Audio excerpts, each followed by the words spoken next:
Hello বন্ধুরা, আমি রূপম এসে গেছি আপনাদের সাথে আবার নতুন ভিডিও নিয়ে। তো ভিডিওটা আজকে হচ্ছে একটা ব্লগ ভিডিও, ছোট ভিডিও বাট ব্লগ ভিডিও।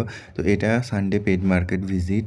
আমি আমার একটা বন্ধু নিয়ে চলে গেছিলাম এই মার্কেটে ভিজিট করতে। তো এই মার্কেটটা প্রত্যেক রবিবার রবিবার বসে। সকাল 6টা থেকে স্টার্ট হয়, দুপুর বা বিকেল অবধি থাকে। তো এই মার্কেটে আপনারা মেনলি পাবেন মাছ পাবেন, পাখি পাবেন, আর কুকুর পাবেন, বিড়াল পাবেন, খরগোশ পাবেন। এইসব আইটেমগুলো নিয়েই মার্কেটটা রেডি হয়েছে। আর গাছপালা, কিছু ডেকোরেশনের জিনিস এইসব পাবেন। গঙ্গার পাড়ে এই মার্কেটটা বসে। তো আপনারা সবাই যারা যারা আসেননি একবার এসে দেখে যেতে পারেন। মাছের মধ্যে এখানে অনেক রকমের ভাগ আছে, যেমন মলি পাবেন, গাপ্পি পাবেন, অ্যাঞ্জেল পাবেন, গোল্ড ফিশ পাবেন, বিভিন্ন প্রজাতির, বিভিন্ন রঙের, বিভিন্ন কালারের আপনারা পেয়ে যাবেন এখানে। খাবার মাছের কিন্তু এখানে দাম দর করে নেবেন। এখানে দামগুলো একটু হাই রেটেই বলে এরা। তো এটা মাছের মধ্যে পড়ে চিংড়ি।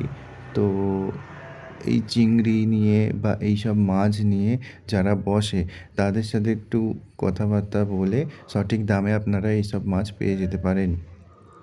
জেনারেলি আমি যেটা দেখলাম যে এখানে পাখি সেকশন আর মাছের সেকশনটা বিশাল, আর কুকুরের সেকশনটাও বিশাল আছে। তো প্রত্যেক রবিবার রবিবার এই মার্কেটে বসে, আপনারা এসে দেখতে পারেন। যদি আপনাদের পছন্দ হয় কিছু নিতেও পারেন। তো আমার এইটা 3-4 বার যাওয়ার পর আমি এই ভিডিওটা বানিয়েছিলাম। তো মোটামুটি মার্কেটটা ভালো, খুব একটা মানে খুব একটা হাই প্রাইসেও নয়, খুব একটা লো প্রাইসেও নয়। তো আপনারাও আসুন।